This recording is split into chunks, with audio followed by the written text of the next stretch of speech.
Hello, everyone. My name is Keri Cornman. I'm the grants manager here at MDAR, and I work on various state and federal grants as well as some procurement. I'm here today to talk to you about some grant tips, and my contact information is presented right now. Please feel free to reach out to me with any questions. Next slide. So my first big piece of information and tip would be to thoroughly review the RFR document. The RFR stands for Request for Response. Sometimes you might see RFA, Request for Applications, or even RFP, Request for Proposals.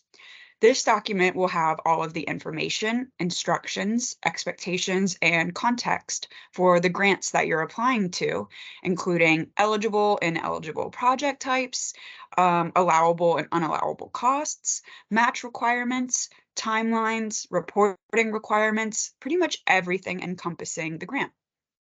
So that's my first big piece of advice. Make sure you understand all of the sections of the RFR. And if you don't, reach out to the project manager or program contact. That contact information will be on the first page of any MDAR RFR and will be listed on any RFR somewhere on the document itself.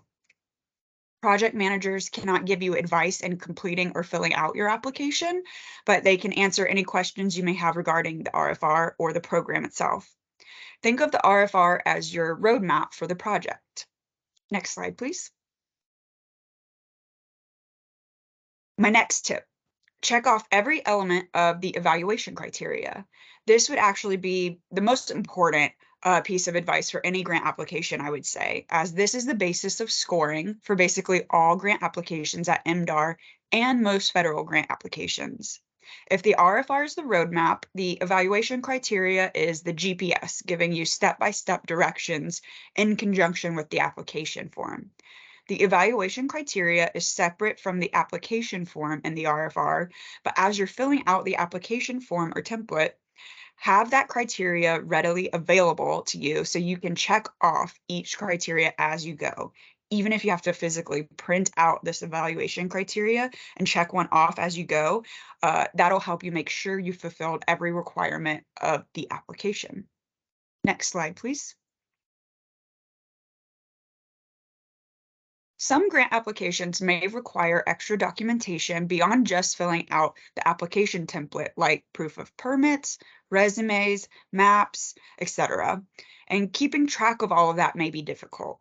This may be outlined in the evaluation criteria section, but sometimes additional documentation requirements may not be included in the evaluation criteria and instead are outlined in the application submission instructions section. This most commonly occurs when additional documentation is required as a prerequisite of a program and is required for the project to even begin. Most RFRs will include this in the application submission instructions section. Make sure you carefully review that section to determine what all is needed for your application package, including additional required documentation and how to submit your finalized application, whether it's via email or some other submission portal or by mail. If an application requires a signature for submission, make sure that's included before you submit your final application package. Make sure all application documents, including the application package and additional documentation, if applicable, are clear and that evaluators are able to read the entire package. If you're scanning documents and attaching them to a PDF application package, make sure those scans are very clear and legible. If you're handwriting responses on an application package, ask someone to read over the application to make sure everything is crystal clear for an evaluation team to review.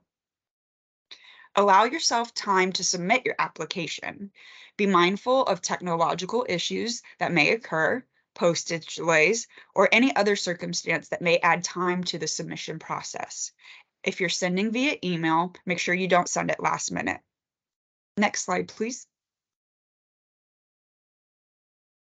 You'll want to review the list of eligible and ineligible projects in the RFR. This is a quick way to see if you're on track with the project you're thinking about applying for, or even to get ideas for projects you could consider that you may not have prior. You want to express your need. This is how you'll explain to evaluators why your project is a good investment. A plus is to back up your need with data and facts. For example, implementing this project will increase my sales, productivity, or efficiency, whatever benchmark you're trying to measure, by this exact amount. That shows an evaluation team, okay, this project is fulfilling this specific gap by successfully expressing that project need. You want to have clear goals and objectives. This will show an evaluation team that you have a focused and well thought out project. Think about your framing. Instead of, with this money, I can buy this equipment, which I need. If you say, by achieving goals 1, 2, and 3 with this funding, I expect to see results of 1, 2, and 3. This also goes into the next slide. You want to show you can track and or measure your project results. If you have a system in place that shows you're going to track the success of the project over the life of the project, that's going to look more appealing to an evaluation team than a project that just simply says they expect to achieve results. From my understanding, several grant programs don't have reporting requirements once the funding is received, but showing an evaluation team, hey, we're invested in seeing positive results, is really going to make you stand out to an evaluation team and against other applications. You want to be clear and concise. Don't add what I call fluff to a project, which is maybe a lot of words and sentences to kind of make an application seem longer. Evaluators review dozens of applications, and you just have to tell them what you're asking for. Don't make them search to find your answers. This can also go with what I previously said about goals and objectives. Don't bog yourself down with too many because you think it'll look better on an application or give you an upper hand. That typically isn't the case. An evaluation team wants to see that you have a clear, thought out, and focused project.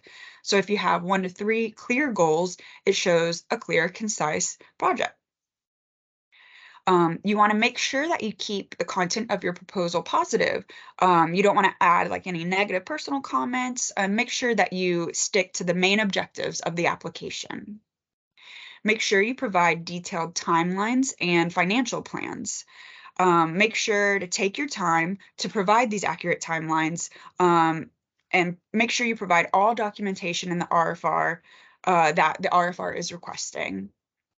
Leaving out documents is the quickest way for a score to go down.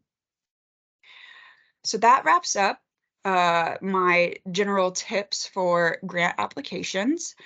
Again, if you have any questions, please feel free to reach out.